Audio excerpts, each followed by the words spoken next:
no Salmo de número 3. Nós vamos estar refletindo um pouco, uma palavra abençoada.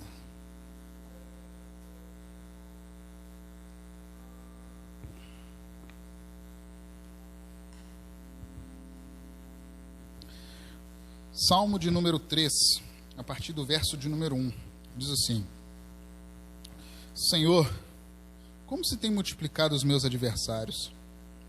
São muitos os que se levantam contra mim. Muitos dizem da minha alma: não há salvação para ele em Deus. Mas tu, Senhor, és um escudo para mim, é a minha glória, o que exalta a minha cabeça. Com a minha voz clamei ao Senhor. Ele ouviu-me desde o seu santo monte. Eu me deitei e dormi. Acordei porque o Senhor me sustentou. Não terei medo de 10 milhares de pessoas que se puseram contra mim ao meu redor. Levanta-te, Senhor, salva-me, Deus meu, pois feristes todos os meus inimigos nos queixos e quebraste os dentes dos ímpios. A salvação vem do Senhor, e sobre o seu povo seja a sua benção. Feche seus olhos e ore comigo. Senhor Jesus, nós elevamos a nossa voz mais uma vez ao Senhor, porque estamos prestes, ó Deus, a aprender a sua palavra. E sem a oração nós não podemos e não iremos a lugar algum. Então por isso viemos aqui te pedir que venha quebrantar os nossos corações. Capacita-me, usa-me, Senhor. Sou teu servo. Quero aqui, Senhor Deus, ser usado por ti para transmitir essas mensagens. Mas antes disso, meu Pai, eu preciso que essa mensagem fale comigo também, para que então possa falar com os demais irmãos e todos nós possamos sair daqui edificados. É a oração que eu te faço, te agradeço no nome de Jesus. Amém. O Salmo de número 3, ele é um salmo bastante interessante, porque nós podemos encaixar esse texto dentro de um contexto muito importante dentro da história de Israel. O título do texto, ele nos revela que o escritor deste salmo foi Davi, na ocasião em que ele estava fugindo de seu filho Absalão.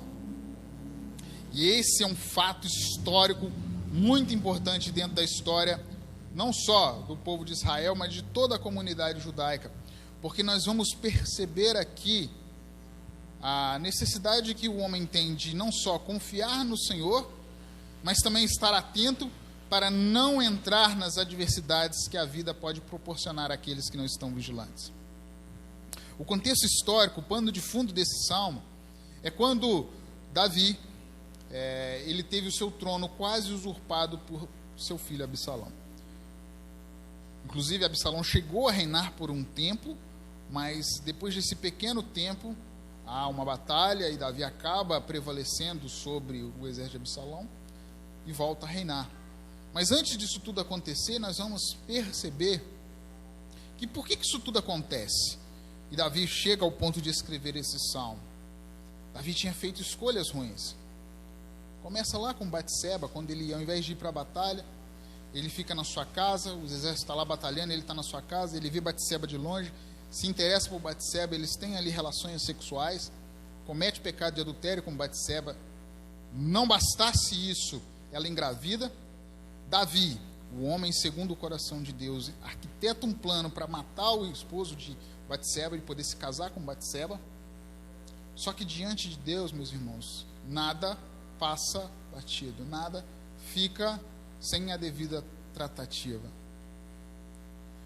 Davi, ele é exortado pelo profeta Natan de que o que ele tinha feito estava muito errado, e Deus fala com Davi que ele havia aberto uma brecha. Quando ele fala ali que a espada nunca mais sairia da casa de Davi, não era nenhum tipo de maldição. Na verdade, é que uma brecha estava aberta. E brecha aberta é problema espiritual. E por isso essas adversidades, elas vão estar vindo para a casa de Davi. Depois que Davi passa por esse processo, ele volta, se conserta, pede perdão a Deus. e as coisas começam a voltar ao seu lugar. Tempos depois, Davi ele tinha várias esposas, e dessas esposas ele tinha filhos de diferentes mães, e um filho, Aminon, ele se apaixona pela meia-irmã, Tamar. E ao se apaixonar pela meia-irmã, Tamar, ele juntamente com seu amigo, ele arquiteta um plano para poder ter relações sexuais com sua meia-irmã.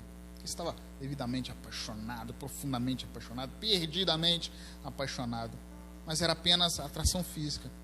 Ele a estupra, e depois desse estupro ele simplesmente deixa a envergonhada, nem se casar com ela ele se casa. Isso dentro da cultura judaica, tá, meus amigos, irmãos? Hoje isso já não é mais permitido. Naquela época, os reis, contrariando a vontade do Senhor, eles se comportavam dessa forma. E o que acontece?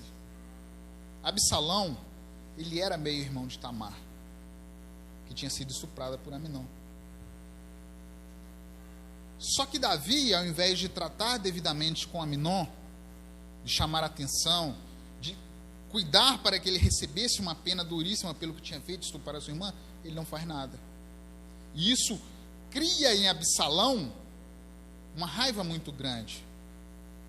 Muito grande.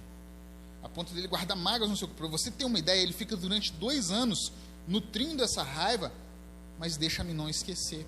E depois de 2 anos, ele arquiteta um plano para chamar os seus irmãos para ir para sua casa, para poder participar de um banquete. Ele embebeda Aminon e mata Aminon. Depois de matar Aminon, ele foge. Aí fica 3 anos fora, até que a ira de Davi se aplaca por ele ter feito isso com Aminon, e Absalão volta. E quando Absalão volta, todo mundo achando que estava tudo certo, depois de 3 anos, esqueceu, está tudo. Absalão não tinha esquecido. Ele esperava que Davi tivesse sido firme, e Davi não foi. Então, olha para vocês observarem como nós precisamos estar atentos para nós mesmos não abrirmos brechas espirituais nas nossas vidas. Então, Absalão, ele volta e ele começa agora o seu plano para tomar o reino do seu pai. As pessoas vinham de todos os lugares do reino para poder tomar conselhos com Davi, apresentar-se ao rei e pedir opinião ao rei sobre como operar, sobre como atuar, sobre como agir, que decisão tomar, que direção tomar, se pode, se não pode. E o que Absalão começa a fazer? Ele fica na porta da cidade, ele começa assim: você está vindo de onde? Abordando as pessoas. Você está vindo de onde? Esse é o seu problema? Quem me dera se nós pudéssemos estar ajudando você, em outras palavras. Ele começa a ganhar o coração das pessoas ali, ele fica ao longo de muito tempo fazendo isso. Ele vai ali, cativando as pessoas e preparando o seu golpe de Estado. Até que quando chega um momento, e nisso ele já tinha conquistado muitas pessoas para essa sua revolta, esse seu golpe, que ele toma um reino. Ele vai para Hebron, e lá em Hebron ele se apresenta como rei. E Davi, o que Davi faz? Davi ele não queria que fosse derramado sangue israelita. Ele simplesmente fala: olha, nós vamos fugir. Ele deixa o seu trono e foge. E Absalão toma o trono. E quando Absalão toma o trono, Absalão estupra suas concubinas para poder envergonhar o seu pai. E ele arquiteta um plano para tentar matar Davi. Então ele começa essa perseguição a Davi. E é no meio desta perseguição que Davi ele escreve esse salmo, ao qual nós estamos refletindo aqui esta noite. Ele nos diz: Senhor, como se tem multiplicado os meus adversários. São muitos os que levantam-se contra mim. Muitos dizem da minha alma: não há salvação para eles em Deus. Ele começa a refletir sobre as suas adversidades. Certamente, se eu fizer uma pesquisa rápida aqui, se tem alguém que não tem nenhum problema, certamente eu não veria nenhuma mão levantada. Inclusive a minha. Porque todos nós ou tivemos, ou estamos tendo, ou teremos um problema. Desde que o pecado entrou no mundo, a nossa vida é resolver problemas. De todas as ordens, de todas as maneiras. Então nós estamos sujeitos a enfrentarmos problemas. E precisamos analisar qual tem sido a origem dos problemas, ou num linguajar espiritual, qual tem sido a origem das nossas adversidades. E eu listei aqui, pelo menos, 3 tipos de origem das adversidades que por vezes nos atingem. A primeira delas são batalhas espirituais. Efésios nos diz que não temos que lutar contra a carne ou sangue, mas sim contra os principados e potestades nos lugares celestiais. Neste momento, à nossa volta, há uma batalha espiritual em curso, onde os demônios, os anjos batalham, e nós não conseguimos observar o que os demônios querem fazer, nos tirar da presença de Deus. Se eu sentar para conversar com vocês, o que vocês precisaram deixar de lado hoje para conseguir estar aqui? Vocês vão fazer uma lista enorme, porque o que acontece de 4 horas em diante num domingo para atrapalhar a gente para poder ir para a igreja não é brincadeira. Vocês podem até achar que eu estou brincando. Não estou brincando, não. Como eu converso com muita gente, as pessoas falam, pastor, então é pessoa que chega, é carro que quebra. Eu fui numa festividade na igreja do pastor João Geraldo, ali atrás do Posto Nina, e o pregador principal da noite, ele estava contando, na hora que ele foi sair de casa, o carro não pegou. Não pegou. Eles tiveram que às pressas chamar um carro para poder pagar o carro, para poder trazê-los. Eles não são de Visconde do Rio Branco. É real. A batalha espiritual é real. Nós não podemos ignorar isso. Por isso nós precisamos estar sempre atentos, vigilantes. Não podemos baixar a guarda em nenhum momento. Eu me lembro lá em Mateus, capítulo de número 15, versículo 22 em diante, de uma mulher que a Bíblia não trata o seu nome. Ela é apresentada como uma mulher, em algumas versões, mulher Ciro-Fenícia, em outras versões, como uma mulher cananeia. Mas o que importa nesse contexto é que aquela mulher, que não era judia, ela tinha uma filha que estava endemoniada. E ela começou a andar atrás de Jesus. Senhor, tem misericórdia de mim. Senhor, ajuda-me. Senhor, tem misericórdia. E ela continuava. E Jesus foi andando. Foi andando, foi andando. Até que chegou um momento que os discípulos falaram, Senhor, pelo amor, por favor, despede ela. Ela, Senhor, me ajuda, me ajuda, me ajuda. Ele fala, olha, não convém, porque naquele momento ele tinha vindo para poder tratar com o povo de Israel. Ele fala, olha, não convém, ele usa essas palavras para poder explicar isso, tirar ao pão dos filhos e deitar aos cachorrinhos. Não é que ele está dizendo que aquela mulher ela é de uma qualidade inferior, não. Ele não está chamando aquela mulher de cachorra, não, não é isso. Mas quando ele fala isso, porque quando você está na sua casa, qual que é a sua prioridade? Por exemplo, você tem um animal de estimação e você tem o seu filho. Para quem que você vai dar o alimento? Seu filho. A prioridade é o seu filho. Então, a prioridade naquele momento era o povo de Israel. Só que aquela mulher, ela tinha tanta confiança no que Jesus poderia fazer, que ela não parou, ela insistia, ela insistia, ela insistia. Aí Jesus vira e fala isso para ela, olha, não convém tirar o pão dos filhos e deitar os cachorrinhos. Mas ela fala assim, mas Senhor, mas os cachorrinhos também comem das migalhas que caem da mesa dos seus senhores. Num ato de fé, que ela cria que Jesus poderia fazer algo por ela, mesmo não sendo o momento. E por isso Jesus destaca a fé daquela mulher. Nós só vimos 2 situações de Jesus destacando a fé de pessoas no Novo Testamento. Uma foi com essa mulher Ciro-Fenícia, que não era judia, e outra foi com outro não judeu, que era o centurião lá de Cafarnaum. Quando ele fala, olha, eu não sou digno de que entreis no meu telhado, mas diz apenas uma palavra, o meu servo curará. Ato de fé. Então aquela mulher estava enfrentando uma batalha espiritual. Assim como eu e você, nós enfrentamos batalhas espirituais. A todo momento, o diabo está na nossa mente. Desiste. Para que você vai fazer isso? Você está perdendo o seu tempo. Você não tem valor algum. Todo momento ele está lançando isso na nossa mente. Por isso nós precisamos blindar as nossas mentes com a palavra de Deus, com o Espírito de Deus, com o capacete da salvação. Porque é isso que o diabo faz conosco. E isso é espiritual. Eu costumo brincar que tem gente que naturaliza o demoníaco, o espiritual, e espiritualiza o natural. Mas o que é espiritual nós temos que tratar como espiritual. Não podemos desprezar as batalhas espirituais.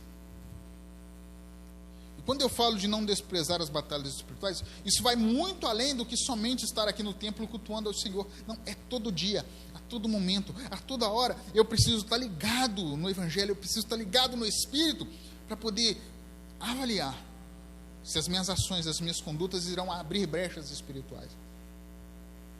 A Bíblia não revela por que aquela menina se tornou endemoniada. A Bíblia não revela quais as circunstâncias, mas ela nos mostra que aquela mulher sabia que o remédio para a batalha espiritual é uma fé sobrenatural. O remédio para a batalha espiritual é uma fé sobrenatural, a qual eu e você nós podemos ter. O Senhor Jesus, ele fala sobre isso. Então, essa é a primeira origem das adversidades. Batalhas espirituais que acontecem com qualquer um, em qualquer lugar e a qualquer momento. A partir do momento que você abre os seus olhos, quando você acorda, as batalhas espirituais estão em curso, para fazer com que eu e você nós venhamos desistir das nossas vidas espirituais. E por isso que eu disse aqui no meio do culto que nós precisamos entender que aqui é um lugar de pessoas doentes. Porque Jesus, o médico dos médicos, ele disse assim: eu não vim para os sãos. Os médicos vieram, ou o médico veio para aqueles que são doentes. Ele não veio para os sãos, ele veio para os doentes. Por isso precisamos entender que aqui é um lugar de pessoas imperfeitas que precisam da ajuda do Espírito Santo de Deus. Porque quando olhamos dessa forma, nós conseguimos entender a dor do outro, conseguimos entender as batalhas espirituais do outro, que talvez estão fazendo com que ele venha quase a desistir. E aí nós chegamos e buscamos formas de fortalecer aquela pessoa, ajudar aquela pessoa, dar a mão para aquela pessoa. Porque essa é uma das origens das batalhas espirituais. Segunda origem das adversidades: escolhas ruins, decisões ruins. A nossa vida é uma vida de sim e não. Não e sim. Sim e não. Não e sim. Todo momento, eu e você, nós estamos fazendo escolhas. Nós estamos tomando decisões. Inevitavelmente. Não, Antônio, eu acho que você está exagerando, que as coisas não funcionam dessa forma. Ah, é? Quando você escolhe pensar dessa forma, isso significa que você renunciou ao não pensar dessa forma. É uma escolha. Quando você escolhe estar aqui, você renunciou a estar... Eu nem sei o que passa nesse horário agora, mas eu vou dar um exemplo aqui. Você renunciou de estar assistindo o Fantástico, você renunciou de estar assistindo uma série no seu streaming favorito. A vida é feita de escolhas e renúncias. Escolhas e renúncias.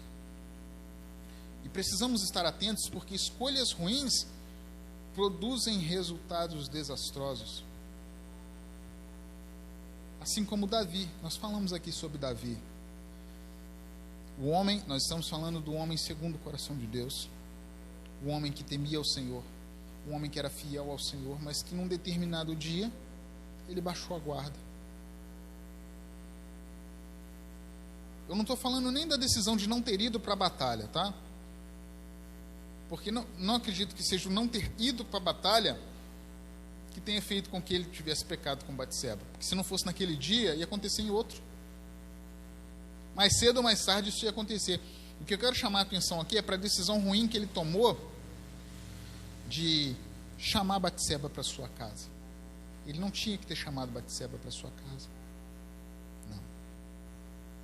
Ele fez uma escolha ruim naquele dia. Em virtude dessa escolha ruim, ele abriu uma brecha espiritual na sua vida. E por isso nós precisamos pedir sabedoria a Deus para não fazermos escolhas ruins.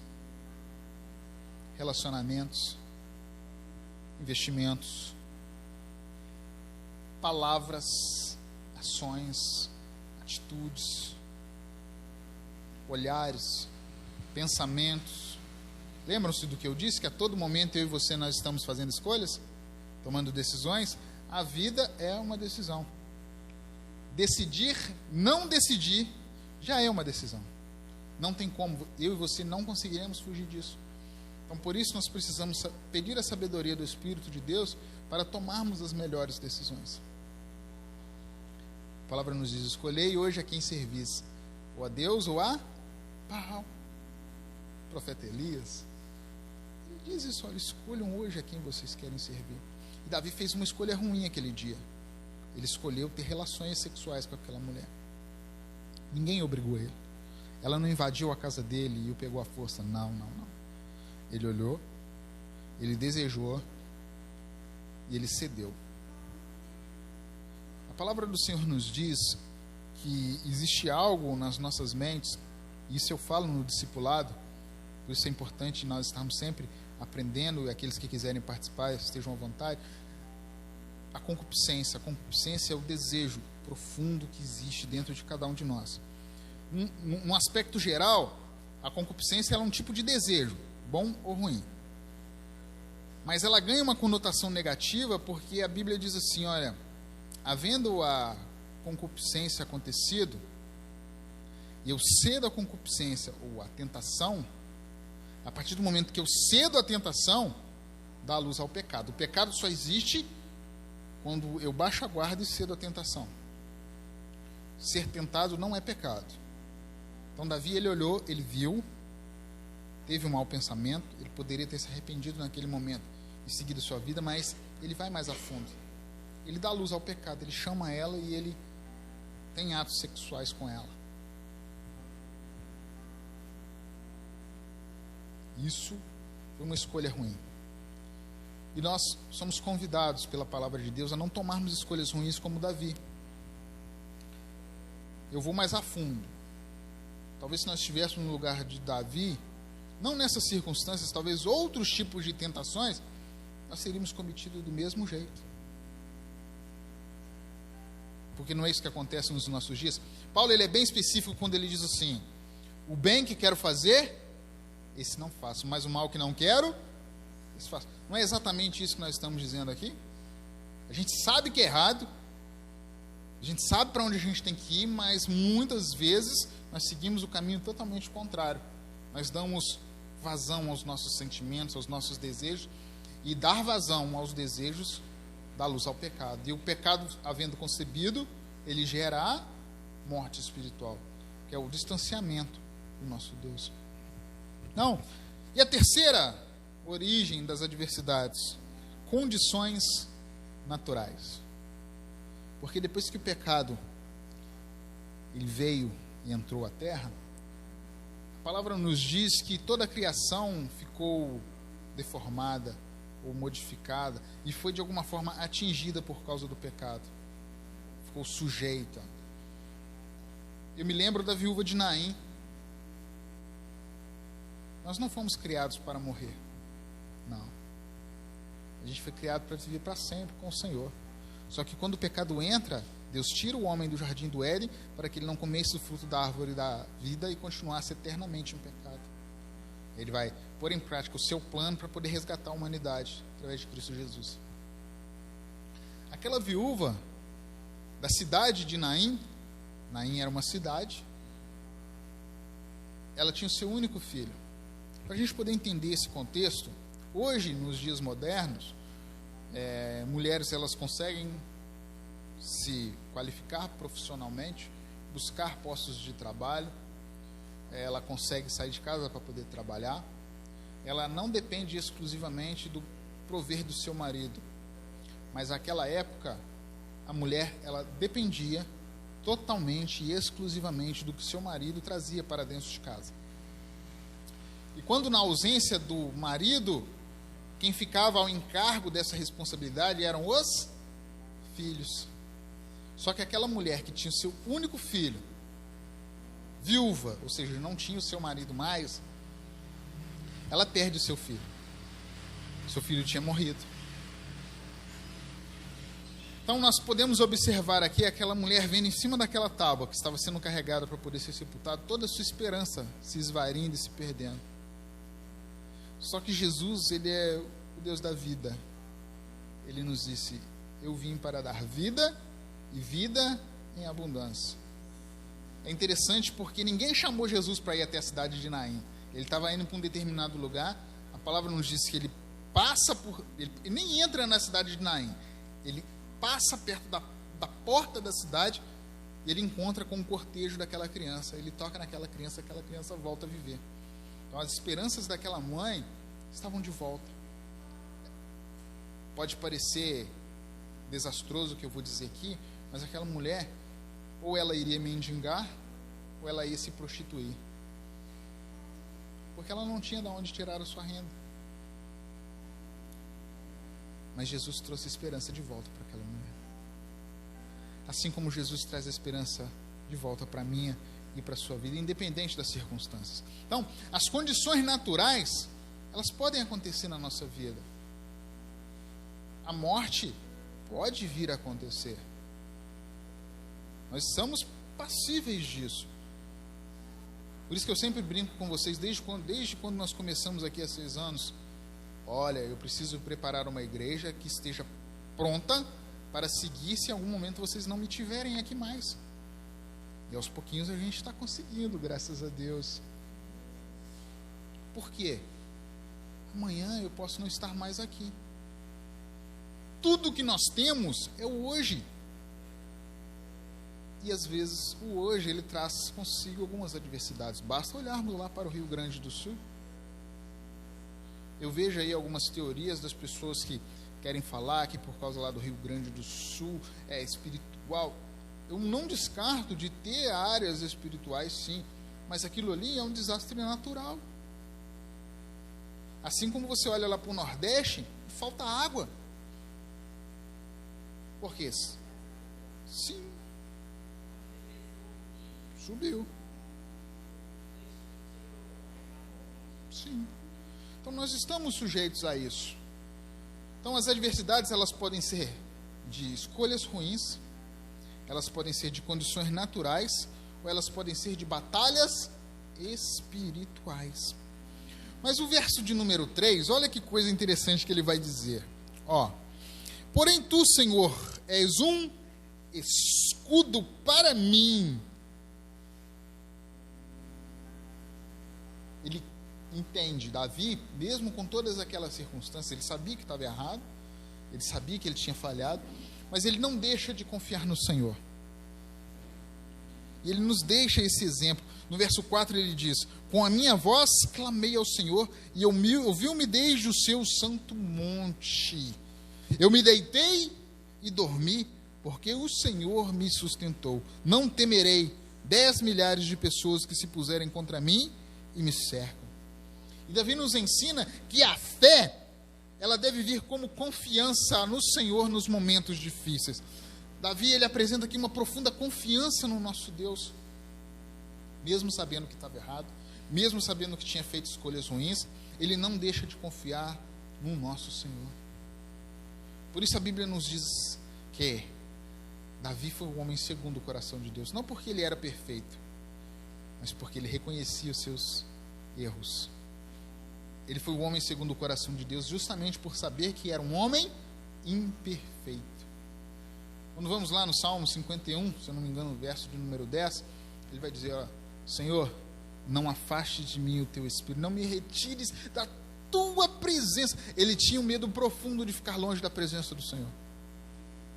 Então ele confiava. A palavra fé significa pistes, a palavra pistes, que quer dizer confiança ou fidelidade. Confiar é deixar algo ou alguém sob os cuidados de outrem. Eu pegar, por exemplo, está ali o meu carro, você precisa ir em tal lugar, toma aqui a chave, vai lá. Você tem um filho, você precisa sair, não tem como você tomar conta do meu filho para mim, por favor? Você está deixando o seu filho sob os cuidados de outra pessoa. Está deixando o seu carro sob os cuidados de outra pessoa.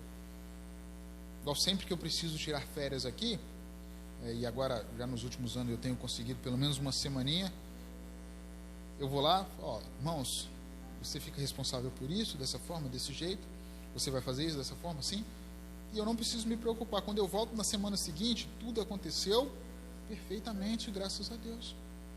Então eu estou deixando os cuidados da igreja sob os cuidados de outros. É justamente por isso que nós precisamos estar desenvolvendo essa maturidade espiritual. Com a minha voz eu clamei. Ele está dizendo, não deixa de clamar. Eu e você, nós vamos errar. Nós vamos falhar com o Senhor. Mas se nós não confiarmos que o Senhor pode nos perdoar e nos ajudar a sair das circunstâncias difíceis, nós vamos confiar em quem? Vou confiar em mim mesmo? Quando a Bíblia nos diz que maldito o homem que confia no homem, quando ela fala isso, ela está falando de si mesmo. Maldito o homem que confia no homem e faz do seu braço sua arma e afasta os seus caminhos do Senhor. Maldito o homem que confia em si mesmo. Então, nós precisamos confiar no Senhor. Falhou? Errou? Se levanta. Não fica caído, não fica prostrado, porque todos nós somos imperfeitos. Estamos sendo aperfeiçoados. Porque o Senhor, verso de número 5, porque o Senhor me sustentou. Aqui ele descreve alguém que pernoitou diante de uma adversidade. Quando ele foi encostar a cabeça no onde quer que ele estava, hoje nós colocamos a cabeça no travesseiro, mas ele estava fugindo. Provavelmente foi no mato, numa pedra, em alguma coisa.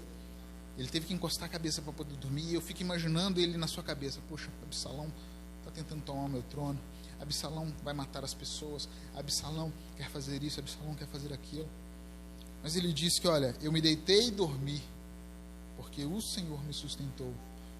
Lembre-se que nos momentos difíceis o Senhor está com você.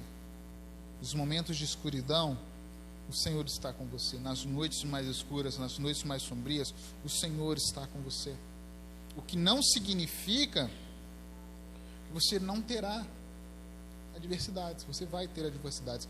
Eu vou ter adversidades. Mas a diferença da maturidade espiritual é quando ou como nós lidamos com essas adversidades. Davi, ele nos ensina, ele recobra o seu juízo, a sua maturidade espiritual, ele volta a confiar no Senhor. Eu me deitei, eu acordei, porque o Senhor me sustentou. Lembram-nos lá de Lamentações de Jeremias, quando diz assim: aleluia, aleluia, louvado seja Deus. O choro pode durar uma noite, mas a alegria, ela vem ao amanhecer. Eu não sei quanto tempo está durando a sua noite, mas confia no Senhor. 2 Coríntios capítulo 5, versículo 7, porque nós vivemos por fé e não pelo que vemos. É literalmente confiar que nós vamos colocar o pé e o Senhor vai colocar o chão. Essa é a diferença do que serve a Deus e o que não serve. Porque aquele que não serve, ele sempre vai esperar uma evidência, ele sempre vai esperar uma prova, ele sempre vai esperar algo palpável, algo tangível, algo que possa ser visto. Mas nós vivemos de fé, não pelo que vemos. Vale nos lembrar do que Abraão faz lá com o seu filho Isaac. Deus vira para Abraão: Abraão, eu quero o Isaac, você vai sacrificar ele para mim. A gente não vê Abraão questionar um A. A gente não vê Abraão reclamar, a gente não vê Abraão murmurar. Mas alguém tem alguma dúvida de que Abraão estava destruído por dentro? Ele devia estar destruído por dentro, porque ele olha para o seu filho. Gente, era o filho da promessa. Hoje, a gente olhando, é fácil a gente falar: não, mas Deus poupou aí. Mas lá, antes dele saber que Deus ia poupar. Mas ele não titubeou, ele não pestanejou, ele não reclamou, ele não murmurou.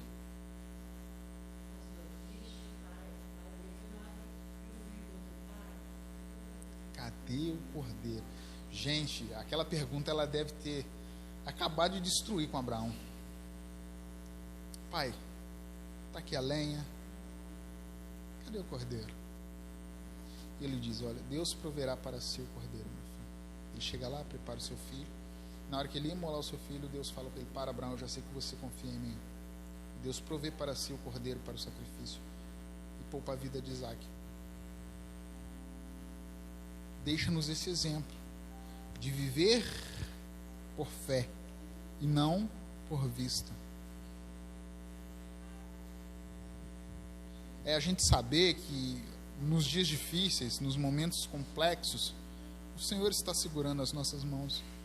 O Senhor está conosco no barco, e quando Ele não está no barco, Ele vem caminhando sobre as águas. Hebreus capítulo 11, versículo 1. Ora, a fé é a certeza daquilo que esperamos e a prova das coisas que não se veem. Ele fala de esperança. Esperança nada mais é do que esperar. Davi, ele não tinha convicção, nem certeza, nem resposta nenhuma de qual seria o desfecho daquela batalha contra Absalão. Ele poderia morrer. Ele sabia que tinha errado. Ele sabia que tinha falhado com Deus. A última experiência que ele tinha visto era de Saul. Saul, que tinha negligenciado as ordens do Senhor, deu no que deu. Eu fico imaginando a cabeça de Davi. Ele não tinha expectativa nenhuma de que voltaria a ser rei. Não. Ele sabia que o Senhor estava com ele e a vontade do Senhor seria cumprida, mesmo que fosse a sua morte, que poderia ser isso perfeitamente. E essa é a maturidade que nós precisamos ter, porque algumas vezes Deus vai nos dizer não. Nem sempre Deus vai dar aquilo que a gente quer. Nem sempre. Mas nós precisamos seguir em frente confiando no Senhor. Temos visto hoje um evangelho de caprichos, onde se Deus não faz aquilo que eu quero, eu não vou mais para a igreja, não quero mais servir o Senhor, Deus não fez o que eu queria, não. Quando na verdade nós devemos adorá-lo única e exclusivamente por aquilo que Deus é. Ainda temos o privilégio de nos reunir para poder cultuar, para poder bendizer. Existem lugares mundo afora que nem isso pode. Mas esse tem que ser o nosso pensamento. Se Deus quiser abençoar o fulano A, o fulano B com um carro, com uma casa, glória a Deus por isso. Mas não deve ser isso que venha balizar a minha vida espiritual. A confiança que eu tenho que ter no Senhor é de que Ele está cuidando de mim e vai prover o que é melhor para a minha vida. E Davi ora pelo livramento. Como eu disse, ele não tinha certeza de nada. A única coisa que ele queria é que o Senhor estivesse com ele. Ele ora pelo livramento e reconhece a soberania de Deus. Verso de número 7, ele clamando ao Senhor: levanta-te, Senhor, salva-me, Deus meu, pois feristes a todos os meus inimigos nos queixos e quebraste os dentes dos ímpios. Olha que coisa maravilhosa no verso de número 8. Ó. A salvação vem do Senhor, sobre o teu povo seja a sua bênção. Por isso nós precisamos confiar em Deus. Por isso nós precisamos confiar que o Senhor está cuidando. Por isso precisamos confiar que o Senhor Jesus Ele vai fazer. Não devemos viver por vista, nós devemos viver por fé. Orar e pedir a Deus sabedoria para identificar qual tem sido a origem das nossas adversidades. A fé é um elemento indispensável para quem deseja viver diante de Deus. A fé torna o cristão mais forte, capacitando-nos a suportar as adversidades e nos equipando para viver uma vida que agrada a Deus. Já não vivo mais eu, mas Cristo vive em mim. A vida que antes vivia na carne, agora eu vivo para a glória do unigênito de Deus. Já não vivo mais eu, mas Cristo vive em mim, mesmo com todas as adversidades. Já não vivo mais eu, mas Cristo vive em mim, mesmo que não esteja acontecendo aquilo que eu gostaria que acontecesse. Já não vivo mais eu, mas diante das adversidades, no meu trabalho, na minha escola, no meu lar, Cristo vive em mim. Já não vivo mais eu, mesmo que a minha saúde não esteja em pleno estado de funcionamento, mas Cristo vive em mim. Já não vivo mais eu, mesmo que talvez eu não esteja hoje aonde eu queria estar na minha área profissional, mas Cristo vive em mim. Já não vivo mais eu, mas Cristo vive em mim. Mesmo cheio de pecados, mesmo cheio de falhas. Porque Deus, ele não olha para o nosso pecado. Ele olha para o seu sangue derramado sobre a minha e a sua vida. No nome de Jesus.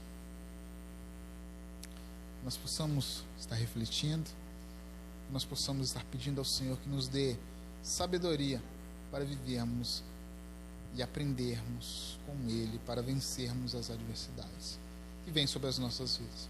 Independente da sua origem, nós precisamos confiar que o Senhor está cuidando. Deus os abençoe, no nome de Jesus. Vamos ficar de